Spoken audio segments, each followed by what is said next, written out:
So that sometimes happens. You're giving a talk and you're really putting energy into it, and then people leave. And I think, oh my goodness, my talks aren't good enough. I'm hopeless. Maybe I should find another career at this time of my life. And then they say, no, we're just going to the toilet, Ajahn Brahm. I just got to go.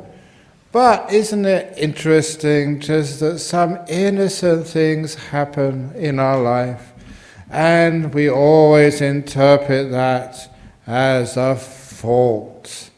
There is something wrong with me, that I am to blame. And this is one of the subjects I'm going to start with anyway of this evening's talk. I am not good enough. Are you good enough? For me, and for most people, I was always told when I was young, you are not good enough. So I tried very hard, and I just did really well at primary school, and I got a scholarship to a big secondary school in London, but not good enough. You had to do really well in your O-levels, try harder, put up the grades. And so I tried really hard, and I passed. Was good enough? No. A-levels. Go to university. Get a good degree. Good enough? No. Get a PhD. Good enough? No. Get a Nobel Prize. Oh, come on. That's raising things a bit too high. But have you ever noticed that in our world, no matter what you achieve, no matter how high you go, you're still not good enough? And recently I gave a talk in Sydney Olympic Park, and they were talking about the Australian swimmer, Grant Hackett, didn't he win gold medals in Olympic Games, really top of his field? But it looks like he had some emotional problems recently. Was in the news. Hope I got it right. And why is it that somebody gets so high and then they tend to lose it? Why was it that Robin Williams, a great comedian, he committed suicide because he thought he wasn't good enough?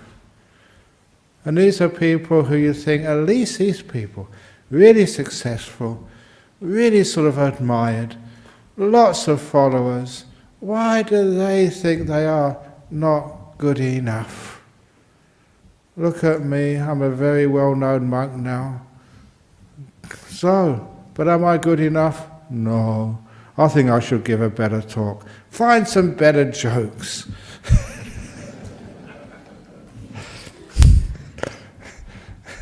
But can I? No, there's only a limited number of jokes around. And anyway, like somebody's told the jokes today, that some people look at me and my tummy and they said, well, you should do more exercise. But I do exercise. I do exercise a lot. So, I push the envelope sometimes with some of the things I say, and some of my language and my jokes. I stretch my mouth. I always do 10 push-ups every morning.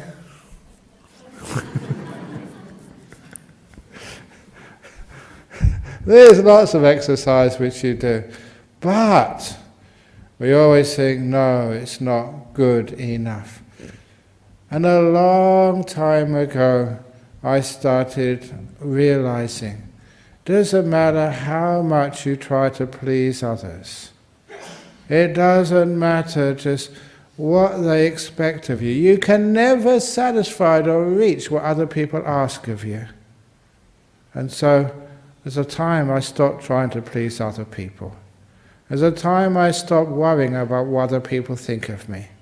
And that's why I recognize this, a wonderful saying, which is so accurate, that when you are young, usually, from 15 to maybe about 25, 30, you have to be fashionable.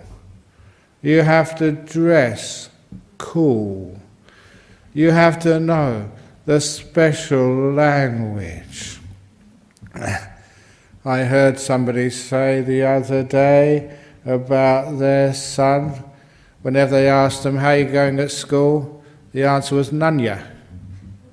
And they asked, no, how are you going with your girlfriend? Nanya. And they asked him, how are you feeling today? Nanya. I never heard that word before. You know what it means? It's short for none your business.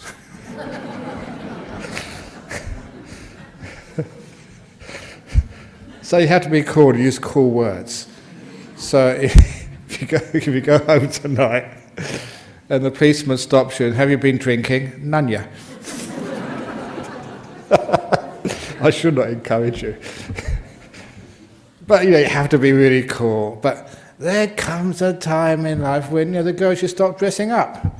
There's just too much pain having to put makeup on and dresses which are really uncomfortable and doing your hair all the time. What are you doing that for? Pleasing other people? So I never do my hair before I do the talk here, so I don't see why you should. And so there comes a time when you got what we call self-confidence. You just go and do it. You don't care what other people think of you. But some people actually, they even dress to upset people. Like the punk movement. Remember the punks? Yeah, they were dressed particular to try and really upset and get you angry and upset. And I remember this story about, I think the subway in New York. There was, this old man sitting opposite one of these punks. Just spiky hair, about 20 different colours, and just razor blades, coming from his ears. His clothes were just, really multicoloured. Really, you need a pair of sunglasses to look at him. And there were just piercings all over his face. And then there's a guy opposite him, you can't help. He's right in front. You have to look at him. And so the punk shouted out, "What are you looking at, old man?" And I said, "Oh, just you. Didn't you ever do anything, bits of outrageous when you were young?" "Oh, yes, I did. When I was in the Navy, I had sex with a parrot. I thought you might be my son." That's not true. Please don't go and write to the Buddhist Society and complain. It's only a joke, okay? I don't really hate parrots. But anyways, sometimes people do outrageous things just to upset people. But after a while, you just don't worry what other people think of you, and that's usually in your middle age. And then you finally find out, and I hope you find this out earlier like I did. When you're young, you worry what other people think of you. Middle age, you don't care what other people think of you. In your older years, you finally figure out that people weren't thinking about you anyway. So that means you just do whatever you like and just forget about what other people say about you. And it's also when people say you're not good enough, you can try harder, oh, you need to improve. That's something in life which really I object to. Improve. All your life you have to improve. You have to, look at your figure. I look at my figure every day. I can't miss it. And you have to learn new things. Why? Why do you need to improve yourself? I ask that question. Aren't you good enough already? Who said you're not good enough? Usually your mother, your friends, your partner in life. The problem is we believe them. And because we believe what other people say about us, or what our culture says about us, if you are not going on holidays overseas, if you're not fit and got a partner who's really hot or really just cool. It's amazing, isn't it? Being hot is good or being cool is good. I can't understand which one I'm supposed to be. the opposite end of the spectrum. Because in Buddhism, we're not hot. Buddhist women aren't hot, guys aren't cool. We're in the middle way somewhere. We're temperate. But why are we trying so hard to be these things? Why do we need to improve? And a lot of times I say that that's one of the causes for a lack of self-esteem, for a lack of self-worth. We're always trying to improve. We actually literally hate who we are. Literally hate who we are and want to be somebody else. And that doesn't make any sense to me. If you hate other people, your boss, your mother-in-law, as pre-mothers-in-law, I don't know why I always say mother-in-law, but there's so many jokes about mother-in-law. One of my favourite mother-in-law jokes was this guy who said, my mother-in-law, she comes over to she comes to our house for Christmas every year. She's coming to our house for Christmas for the last 20 years. But this year we made an exception. We decided to let her into the house. She's coming round every 20 years. Okay, that's cool. I should improve my jokes, but they're good enough for me. In other words, you don't judge yourself because other people. But you don't judge yourself, which means you don't judge other people. A long time ago, there was a book coming around our monastery down in Serpentine. I don't know if it's still there. It was in German. It'd be great if it was translated into English. I don't know if it's been done. But one of our German monks, German-born monks, he sort of read it out to me in translation. It was a story of a young boy in Germany who had an out-of-the-body experience, just floating out of your body, near-death experience. He was only about 7 or 8 years of age. And the reason I remembered it was, because of what this little boy learned from that out-of-the-body experience. He was walking through a forest. In Germany, forests are really important to people. So, they live in the forest. Their culture is born out of the forest. So that he was walking through a forest, having temporarily died. And he came to like a barn, like a shed. And, it was typical the way that some people perceive that time when you left your body at near death or death. That he came to this guy who asked what his name was, and the guy looked in some book. They always say it's a book. These days, if young people die, they find he just logs into a computer and checks your name. He looked into a book, his name wasn't there. So he said, you're not supposed to be dead. You better go back. But he said that before you go back, you can actually see how this all works. And so the next person who came,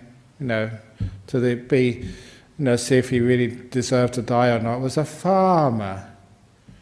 And when the farmer came up, the guy, what's your name? Oh yeah, your time's up, time you're dead. But, said the guy who was with the book, and he said, have you ever killed anything, any animals? He said, oh, no, maybe 1 or 2, but no more than that. And the guy looked at this little kid and said, you see, even though he's dead, he still lies through his teeth. He was a farmer, he killed many animals. But as they were just talking to this farmer to see what he thought, where he was going to go, there was another man walked right past the shed, right past, and went up to what the little kid thought was heaven. And the kid said to the guy, aren't you going to stop him and ask him what he's been doing? And that's when this judge told this little kid, throughout that man's whole life, he hasn't judged anybody. Therefore, we're not going to judge him. And that's what the kid came back with. And that's why I remembered that story. The rest of it is just feeling true or not. In the sort of out-of-body experience, sometimes you create a lot of things, but the important stuff, if you don't judge other people, you don't tend to judge yourself. So all this, this judging yourself, thinking you're not good enough, that also I noticed, that meant I was always judging other people as well. You're not good enough, pretty enough, rich enough, kind enough, working hard enough. Have you ever found that? The more critical you are of other people, the more critical you are of yourself. The two always go together. And that made a very good reflection for me. Because I figured out, and it's absolutely true, that people are always putting you down, criticizing you, giving you a hard time, like it could be your boss at work. If they give you a hard time, I guarantee 100% in their personal moments, they also give themselves a hard time. How you regard others is how you regard yourself. How you treat others is how you treat yourself. And that was how I understood His Holiness the Dalai Lama's quote, that if you're having a difficult time with your boss at work, remember you only have to stay with him for 40 hours a week. He has to stay with himself 24 hours a day, 7 days a week for the rest of his life. So have some pity on him. You only have 40 hours of suffering. He has 24/7 suffering, or she, whichever gender it is. So that's such an amazing insight. So it means that we can have some compassion and forgiveness to other people if they misbehave and mistreat us, because imagine what they're going through themselves. But if you know how to be kind to yourself, then you can be kind to others. If you're kind to others, then you can be kind to yourself. The two go together. So sometimes if you haven't got self-esteem, if you think you're hopeless, one of the great things is learn how to be kind to others. Get a cat, get a dog, get a little puppy, get a rabbit, get a monk. Wouldn't it be wonderful to take a monk home?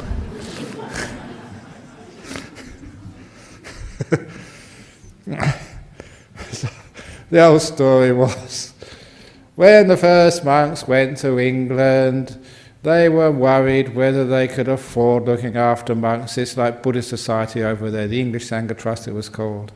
And one of the, I think it was the president, no it wasn't the president, he was one of the members of this little group, trying to find a place for monks when they first went to England. They thought, well, can we afford monks? How many monks can we afford? We only get a few donations. Are monks expensive to look after? And one of the members of the committee, he was a Colin Ash, if he's listening, a really nice friend, nice guy. He was a professor of economics at Reading University, if I remember correctly, and he was also an advisor to the Bank of England. He was an economist. So he decided to answer the question, can we afford to look after monks? How much does it cost? He did the math. He crunched the numbers, and he made this wonderful discovery that it is actually much cheaper to look after a monk than to look after a dog. How much money you pay on your dog, looking after it, feeding it, giving it a nice little kennel, and just taking it for walks and taking it to the vet. Actually, the monks and nuns are much cheaper to look after. And I often say there's lots of similarities. The dogs eat out of a bowl, so do we. Dogs live in these little huts, just like we do. They're called kutis. Dogs are called kennels, but it's only the size is the only difference. It's nice and simple. And dogs, your pet dogs, they never bark. Good monks never bark. You take a nun for a walk, if she had a tail, she'd be wagging it all the time. If we weren't allowed to lick you, we would, because we're kind, we're nice. And even better than a dog or a cat, we can actually teach you some Dhamma. All the dogs and cats can teach you is compassion. But they are great teachers. So because of that, he said at the end, when he found out, yes, we can afford them, and number two, realizing how cheap it is to look after a dog or a cat, every home should have one. Look after a monk or a nun. Every home should have one. Wouldn't it be wonderful? You can go to the monk shop or the nun shop and just get a monk or a nun and put them in the back of your house. You know, it's very easy to feed, one meal a day. Take them for a walk in the morning. So, anyhow, it was an expensive. So, it was just, that's one of the reasons why monks and nuns are very good to be around, is because they teach you kindness, just like dogs and cats teach you kindness. So when this old story of this trainee monk, we call them anagarikas, these are people who wear white and precepts, one of which is not eating in the afternoon. No solid food from noon until the following morning. I've been keeping that precept for almost 43 years. And it's amazing, only eating in that small period of the day. Still, I put on weight. It's really unfair. Yeah, you think that you don't eat afternoon tea or snacks or dinners. You don't sort of raid the fridge in the middle of the night and you still put on weight. Anyway, I think it's only because I don't worry enough. Because apparently worried people certainly tend to lose weight. But I need to worry some more. So, he came to see me one morning, one of these anagarikas. In quite a few years ago, he hadn't slept all night. And the reason was because he felt guilty. What have you done? And he said, and he was almost crying, afraid. He said, last night, when you'd all gone back to your rooms, I was feeling hungry. So I went into the kitchen. No one was around. I made myself a sandwich. And I ate it! Oh, terrible! You're going to throw me out? And I told him, look, we don't do throwing outs in monastery for simple things like that. And I actually praised him. Well done, you've acknowledged the weakness. And then I said, well, there's advice I can give you. Eat more at lunch. And we also have this huge list of allowables, loopholes, things which you can just slip under the rules by the Buddha, simply because they didn't have the Buddha. And then if you go to the nuns' monastery or the monks' monastery or go and retreat, you see all this cheese and chocolates and sweets and jellies and honeys and fruit juice and carrot juice and all this stuff which you can eat. And people, once I told them, eat more of that. And he said, yes, but it's not the same as having a sandwich. So I told him, I said, well, you get used to it after a while. And he said, no, I said, you can go now. And he said, that's not good enough. What's not good enough? You mean you're not going to punish me or give me a penance? He said, I need a penance or a punishment because I've made a big mistake. It's called guilt, what most people experience. You do something wrong, you want to be punished for it. And so I said, no, we don't do punishments in Buddhist monasteries, but you have to, he said. I need it. It's a really weird psychology.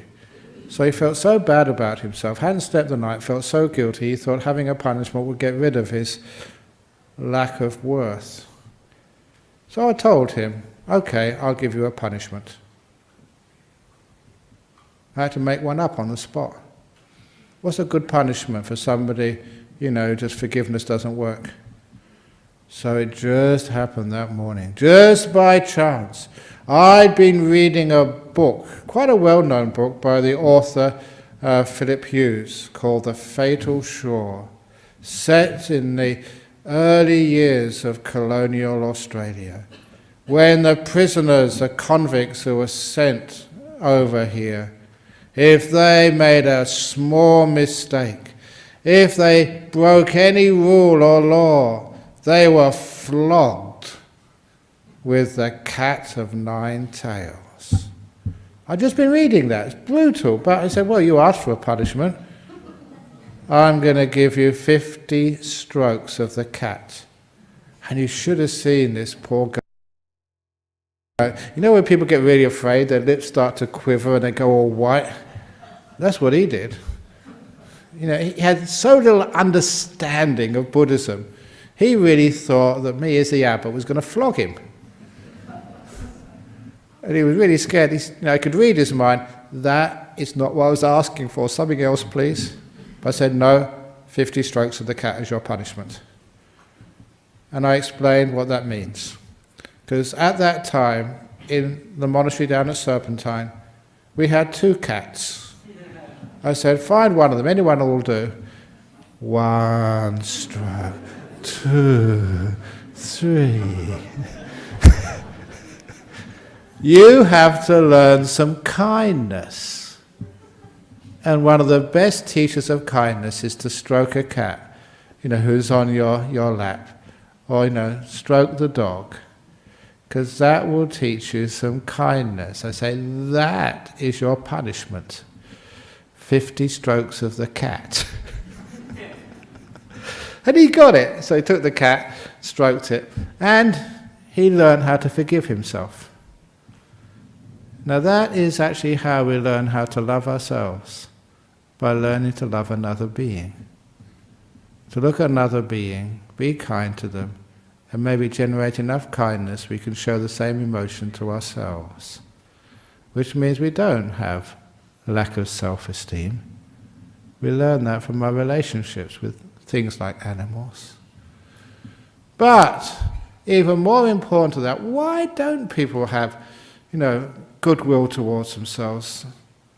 And if they don't have the kindness you can learn kindness towards yourself by being kind towards animals, or being kind towards your kid, or being kind towards your favourite monk.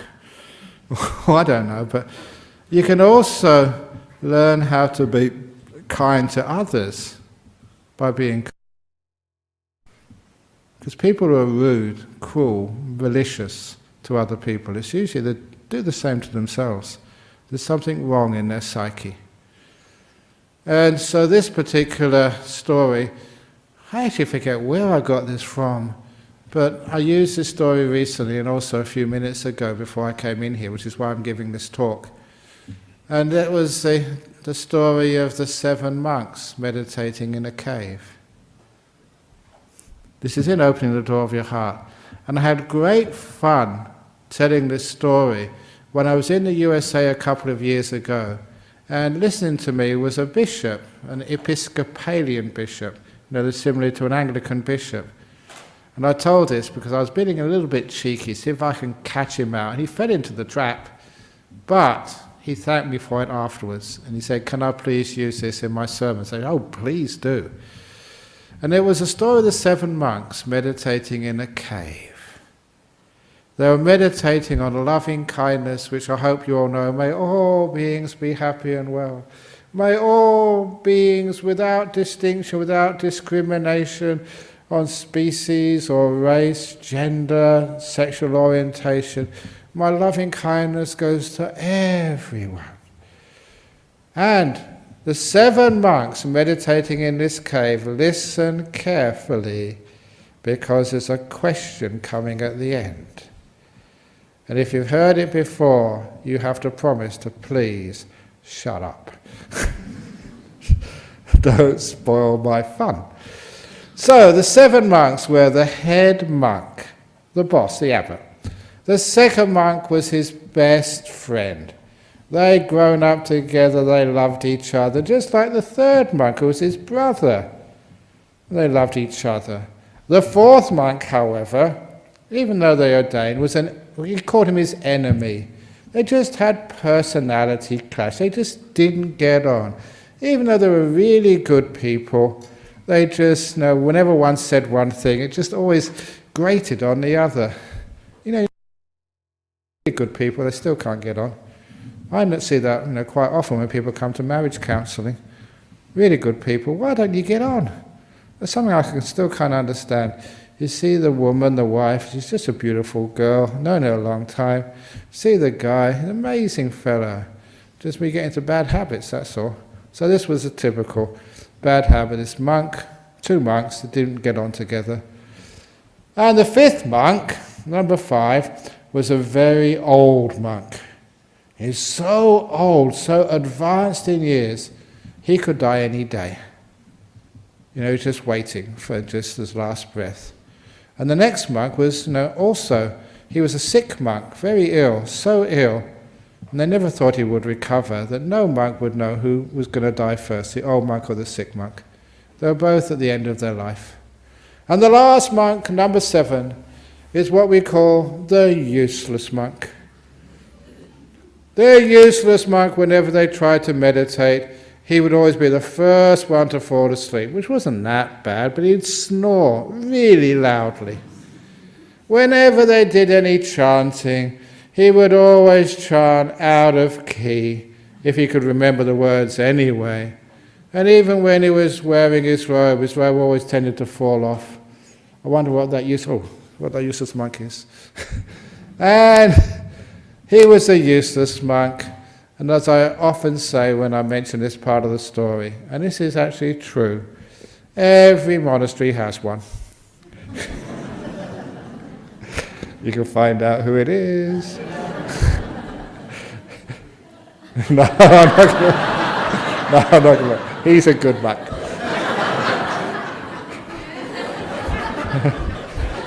He's supposed to be my attendant for the weekend. If I didn't say that, he wouldn't feed me. Look after me. No, I Hasapanya. It's nunneries as well, the same. They always have the useless one. But anyway, had the useless monk was number 7. And what happened next was these gang of robbers, these thieves. They found this cave deep in the jungle. And they thought, this is a great place for our hideout. After we've robbed and maybe killed, we can take all of our loot, all of our stolen goods into this cave. They didn't have money laundering in those days.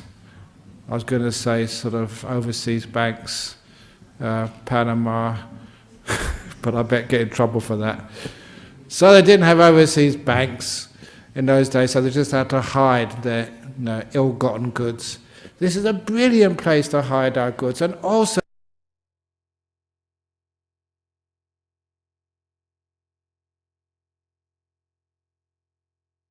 had found it first. So, let's kill all the monks. So none of the monks can say the location of this cave to the police. That was what they wanted to do. But the senior monk was such a great talker, so convincing. If he hadn't taken the robes, he could have been the treasurer of a country like ours. I better not go further in that one either.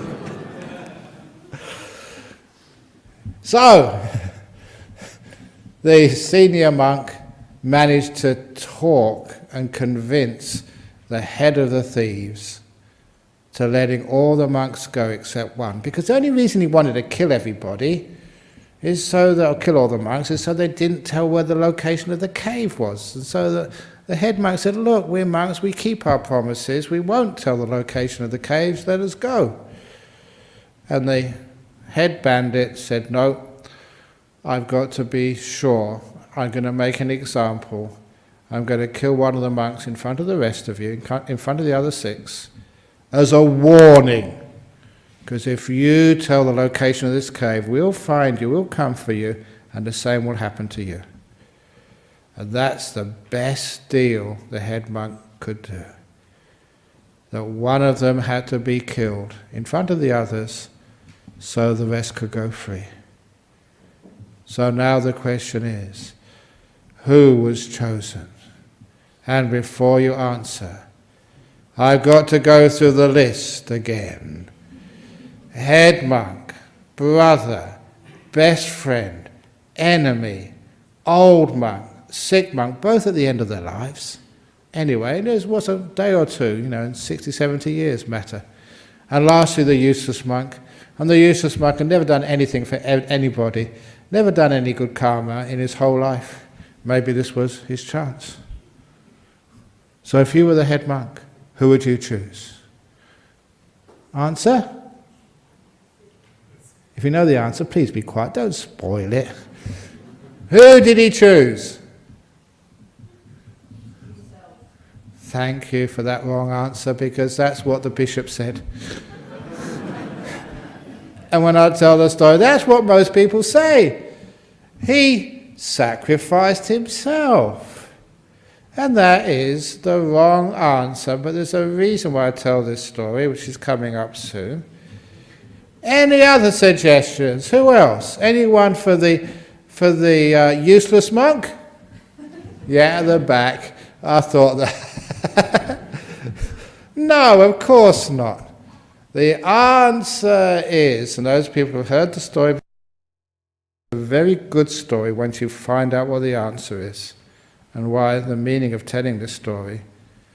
The answer was that the head monk's love for his brother was no more, no less than the love for the best friend.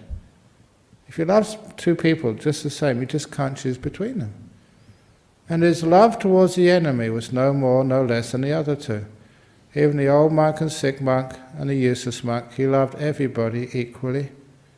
He just couldn't judge between them, no matter who they were and who they did, what they did.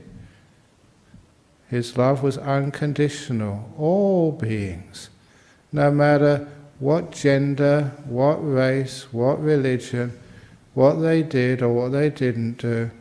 His love was given to everybody equally. And most importantly, his love towards himself was no more, no less than his love to all the other 6 monks. And that's where I told the bishop, I said, didn't your teacher, Jesus, tell you to love your neighbour as yourself? He said, yeah. Well, doesn't that mean to love yourself as your neighbour? No more, no less. That's what the word as means. To love your neighbour as yourself means to love yourself as your neighbour equally. Yes, he said. He gave me the Buddhist respect. He said, and that's why he wants to teach that, in his sermons.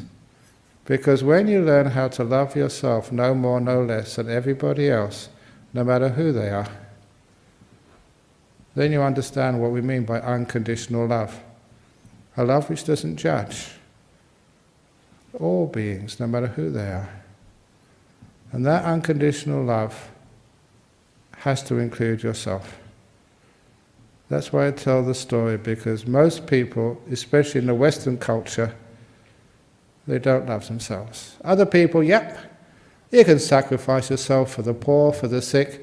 So many nurses, they sacrifice themselves for their patients, but they never take a rest for themselves. They treat other people with such kindness and such giving, but they never give that to themselves, which is why people have burnout.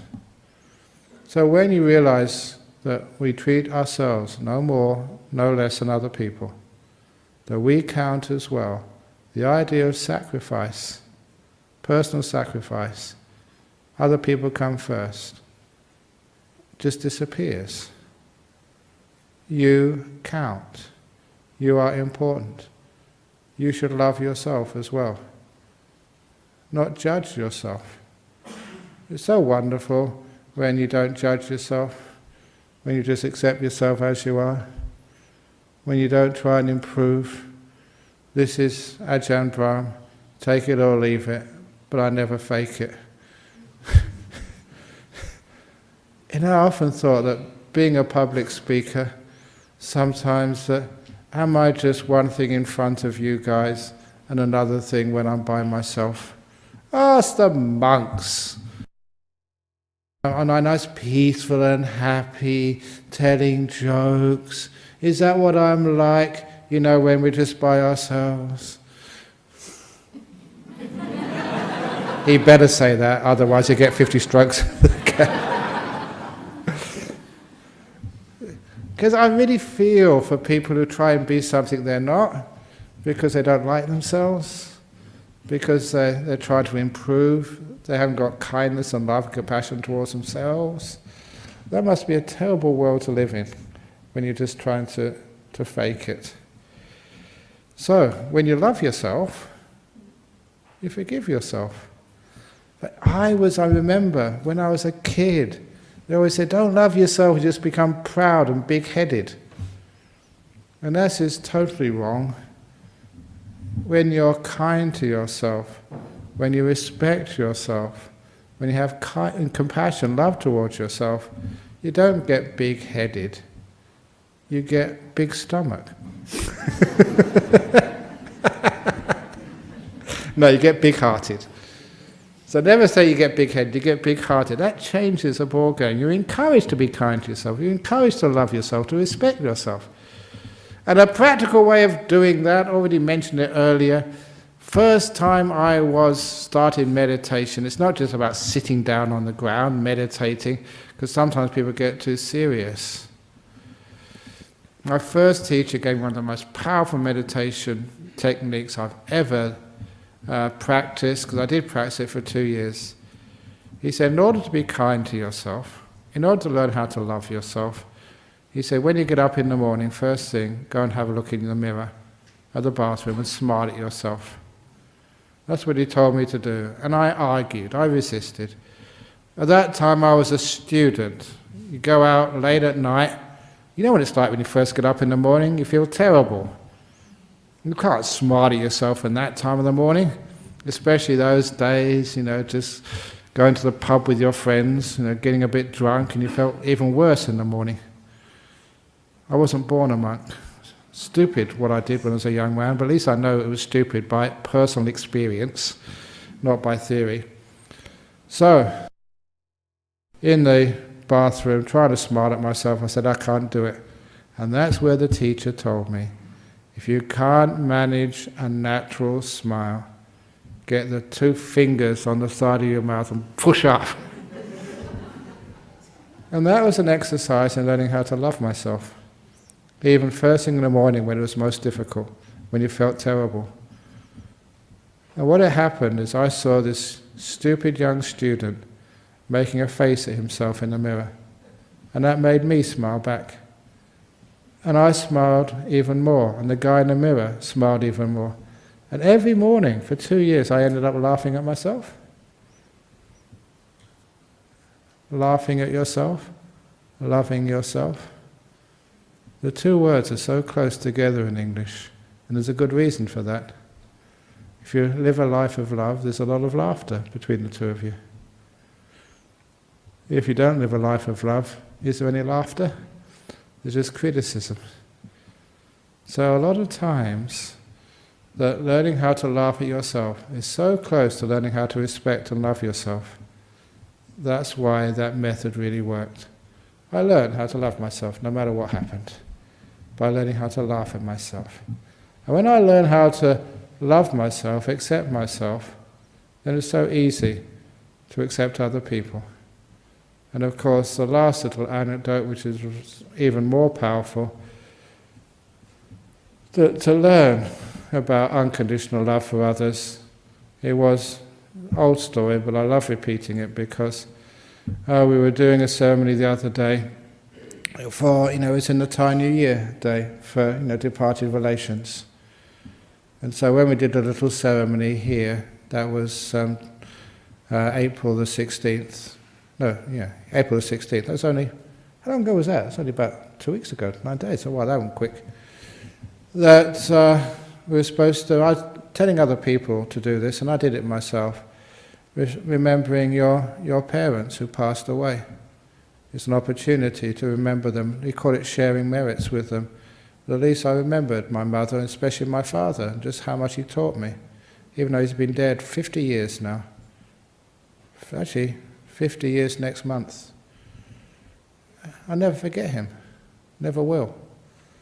Especially some of the beautiful things he said to me, one of which was that great story which fits in here, taking me aside in his old second-hand, just about managing to go car. It'd probably be banned from the roads if it was on the roads in West Australia these days. He was a very poor man. Taking me aside, I still remember the place in Acton, just off Churchfield Road. I remember it just to this day. I'm looking at it now, even the colour of the car was green. And he stopped the car, turned around to me, and he said, "Son, whatever happens to you in your life," I was about 13 at the time, "whatever happens to you in your life, however you turn out, please, I want you to remember this." You know, I did remember this so clearly. He said, "Whatever you do in your life, wherever you go, however you turn out, the door of my house will always be open to you. It will always be open to you. I never shut the door in your face. You're always welcome." Only 13. Didn't really understand how deep that meaning was. Only later on, when you became a monk. One of the nice things about being a monk or a nun, especially as the young monk or nun, you have so much time. You can reflect, figure things out, understand what these things mean. And that's where, in Thailand, I remembered that and understood what it meant was the door of his heart was open to me. Not his house, his heart. Oh, and that was just such a beautiful, beautiful teaching. It was unconditional love. Telling me, "Son, whatever you do, you turn out to be a criminal, you turn out to be something which most people will be embarrassed about, but not me. The door of my heart is always open to you. You're my son, that's enough. Whatever you do." And that so inspired me, because it was expression of unconditional love. And I've done my best to live by that creed, really beautiful creed. Whoever I see, I give them unconditional love. No matter what they say to me, how they deal with me, what they do, the door of my heart's always open to you. Even if you mistreat me and make me give a talk for a long time, and after the talk stop me going to the toilet because you've got all your questions, I'll still come back next week. I know I'm exploited, I know I'm taken advantage of, but that's the purpose of my life, to be taken advantage of. So I don't resist it, I accept it. But it's beautiful when you have this wonderful door of your hearts open, no matter who you are, no matter what you did. And when I practice that to other people, I also practice it to myself. Whoever you are, whatever you've done, open the door of your heart up to yourself. And that was this next incredible moment. I say that everybody does this, sooner or later. Usually in a private moment of your life, when you feel comfortable in a spiritual place. It doesn't have to be a church or a monastery or a temple. Sometimes it's in the forest or by the beach when you're by yourself, sitting down. You remember these words. And just, as the surf rolls in, you close your eyes and say, "Me, this person I've known all my life."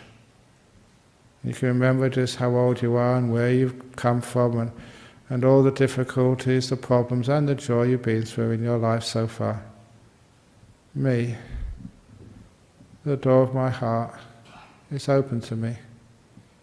No matter what I've done, how I've behaved, what's happened to me, my life, some wonderful moments, some tragic, really hard moments. I open the door of my heart to me. Come in. And that's where you, in one moment, you forgive yourself. You realize you're not such a bad person. And you love yourself unconditionally, just like my father did. Just like a dog does, your favorite dog. It's just always so happy when you come home. A little cat, so happy when you feed it. I know cats. But that's their nature, and you're happy to have them there. And that's when you open your heart to yourself. It's an amazing experience. you're beginning to not judge yourself. That's why it's unconditional. You're at peace with yourself. And it's always so incredibly positive. There's no bad side effects to forgiving yourself, loving yourself, accepting yourself as you are, not needing to improve, not needing to do anything better. You are good enough. And people say, well, there'll be no progress in this world if everybody thinks like that. Oh, how wonderful. Why do we want progress? But you'll never get anywhere. Who wants to go anywhere in the first place? Isn't this place good enough? But you'll never be testing yourself. I've been testing myself for too long. But you'll never be rich. Oh, crikey, thank goodness I was never rich. All the rich people I've known always really screwed up. Honestly, I've known many rich people. Just quickly, before I've got to finish off soon. The lady, she's probably gone now. I hope she has anyway, because being that rich, she can probably sue me. She had this huge house in Shelley. I'd never seen such a huge house, because she asked me to come over to bless it. But as soon as I went in there, just travelling all the way from Serpentine, I said, I need to go to toilet. And she said, well, it's easier if I draw you a map. And that's what she did. This was a huge mansion. So she had to draw a map to find a way to the toilet. And, so 13 or 14 bedrooms or something. Huge house. And just making conversation, I asked her how many people live. She said, only me. Oh, and that was just such a shock to me. This huge house and only you live there. Why? She said, because I'm so afraid of my relations and friends asking me for some of my wealth. They always come here and they ask me, can I borrow this? I'm starting a new business. I'm a bit short, can I borrow some money? Such a rich person, they never saw her, they just saw her wealth. And so she had to live by herself. She was a prisoner of being mega wealthy. If you ever gone to these big houses, there's one really rich person I went to go and see in Kuala Lumpur. And, he had guards on his house, bars on his windows, security everywhere, just like a person staying in a prison. I don't know, was that to keep people out or keep people in?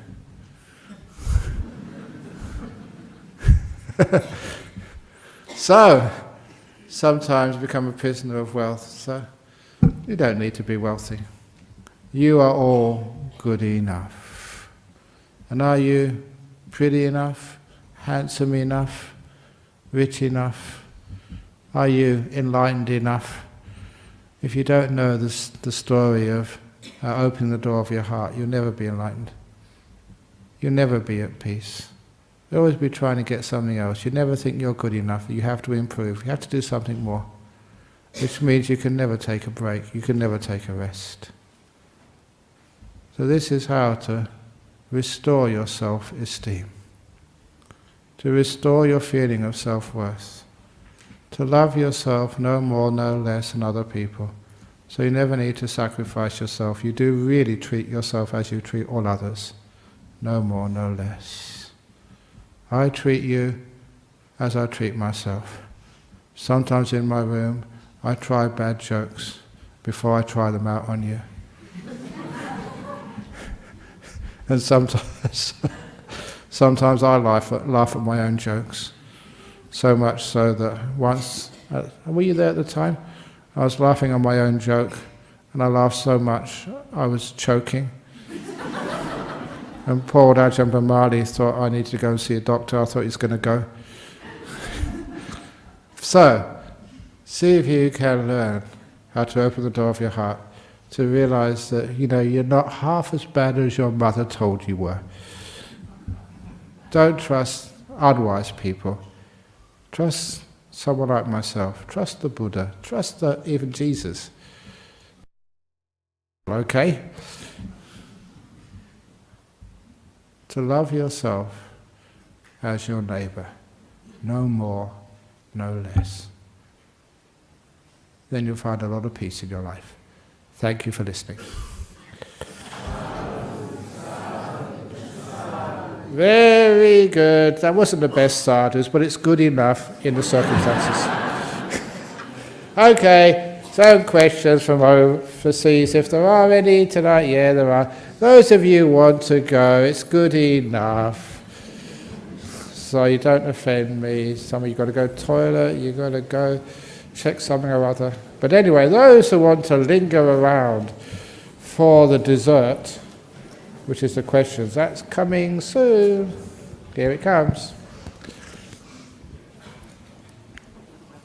Okay, very good. From Cairns, from USA, or from Mauritius. Mauritius is a beautiful island. There, one from Mauritius. Is divorce karmic? What about remarriage after divorce? Is that karmic? Karmic, well, I don't know exactly what you mean by karmic, but is it like the karma, you're with a person for such a long time, and then it just parts? Is that predestined? Not like karma from a past life. It's usually karma from this life. If you get divorced, it must be like the karma of your husband having an affair. That's karma, the karma of this life. Or often it's the karma that you never put enough wisdom and love into that relationship. This was a simile I don't know, I give this every other week. The glass is cracked. Can you see the crack in the glass? I gave this at a funeral recently. Can you see the crack in the glass in the front? Because the crack is microscopic. That's why you can't see it. But it's there. This actually came from Ajahn Chah, this story. The crack is there because if I drop this, or someone else kicks it, it will break. It's the crack of impermanence, anicca. I know this won't last. Because this won't last, because it's impermanent, that's why I care for it. I can't kick it or mistreat it. It will break. But if this was plastic, if it was unbreakable, permanent, I wouldn't need to care for it. I could kick it, drop it, squash it, and it would just rebound again, being unbreakable. It's because it's breakable, that's why we care. Because relationships won't last. They're cracked from the very beginning. That's why we care for them. Always looking after them, just like we look after this cup or this glass, because we know it's fragile. Your body is fragile, it's cracked. One day it will break, it will die. That's why we care for it. So the idea of marriage, divorce, being karmic, is because we never realised really that much it's cracked. We should have taken better care of it. Remarriage after divorce, is that karmic? Yeah, sometimes you meet somebody else. Then, who was it? That was actually one of the stories which Ajahn Sumedho told me a long time ago. He went to visit his home in Seattle, he was brought up, and he caught up with an old school friend of his. And the old school friend, "Oh, great, you're here. I'm just about to get married. Please come to my marriage ceremony." He said, "No, you're getting old now. Why you get married?" "No, this is not my first marriage. This is my 9th. He said, or something like that. He said, "Why are you getting married again 9 times?" He said, "Well, look, it's like this. I like meeting a new guy. Now, dating, it's really exciting. And then falling in love. And that moment when he goes down on one knee and he proposes, I love that moment. It's just so beautiful, so romantic. And planning the wedding, and getting all the guests in and a nice dress. I love that stuff. And the wedding itself, where we look at each other with just really dewy eyes, smiling. He looks so handsome and I have to dress up, look so beautiful. And we exchange our vows. That is so beautiful. I love that. It's what happens afterwards I don't like. So, we end that one, start all over again. The courting, the engagement, the sort of excitement about getting married, and then do that. This is my 9th time. You know, she had a point, I reckon. I wouldn't encourage it, but you can understand where she was coming from. So remarriage after divorce, if it happens, it happens. If it doesn't happen. Because the main story was, if you're single, you have single person suffering. When you get married, you have married person suffering. It's just changing like one type of suffering for another type of suffering. So don't think the suffering's going to get away. And people say, well, what about if we don't get married anymore, we don't get divorced, we become a monk or a nun? And then you have monk or nun suffering. You can't get away. Ajahn Brahm, can you give me some advice on making a difficult decision? Yeah, toss a coin.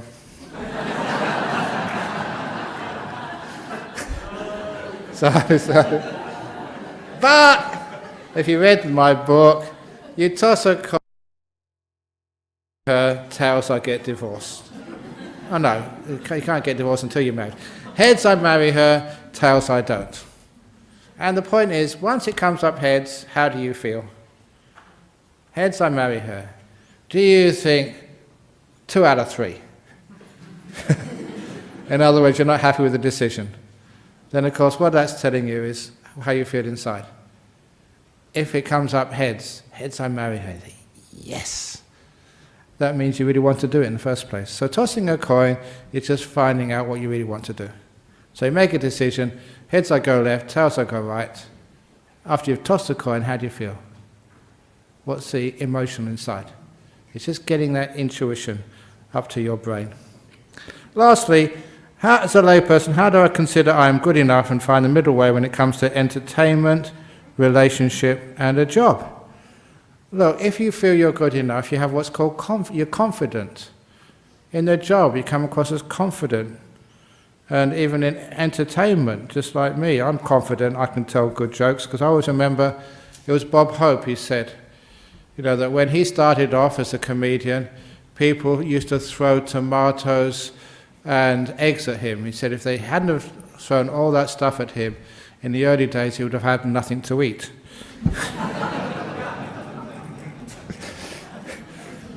So there's always a positive side of what's going on. So if you think you're good enough, most of life is about confidence. And if you get that confidence, I'm good enough, I'm not the best, that's being just so conceited and also negligent. But, you know, I'm good enough. And you can usually get away with anything. Like what I've got away with in my life, I'm just really surprised. You know, being so confident. That sort of show went on radio, on 6PR I think it was, and there's a show on adult themes, 10 to 12. People actually ringing up with their sexual dysfunctions, problems in marriage. Imagine asking a celibate monk about that. But I was confident. So I didn't know what I was talking about, but I was confident. Much of my life has been like that. Well, the other time, just recently, 2 years ago, giving the keynote address at the 2015 World Computer Congress in South Korea. What do I know about computers?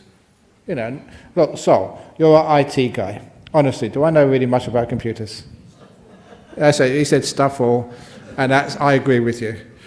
But it doesn't stop me. I go up there in front of all these executives of Google and Samsung and LG. I say, oh, great talk. Just confidence, that's what it is. So anyway, that's why, if you think you're good enough, you become good enough. But it doesn't stop there. This is the amazing thing. If you think you're good enough, that's where you start to grow and get better and better and better and better. You improve beyond your wildest imaginations. But if you think there's something wrong with you, you're lacking in something. That, you know, that you were born with, you know, lacking a few of the 3 robes. That you are, you know, a bit short. That means that you're a few sutras short of a Tripitaka, or something like that. If you think like that, you become like that. Well, if you're confident, it's amazing, you can achieve anything. So when you think you're good enough, actually you get better. When you think you need to improve, you get worse. So don't try and prove yourself. You're good enough, and then you get better. So, any questions from here before we finish off? Already gone over time. I'm enjoying myself. How was the talk this evening? Was it good enough? Very good, thank you.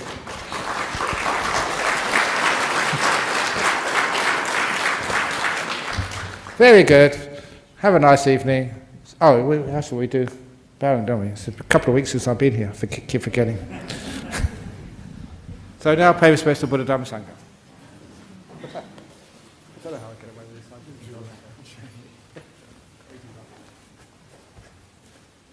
Arahang Samma Sambuddho Bhagava Buddhang Bhagavantang Abhivademi Sawakato Bhagavata Dhammo Dhammang Namasami Supatipano Bhagavato Sāvaka Sangho Sanghang Namami.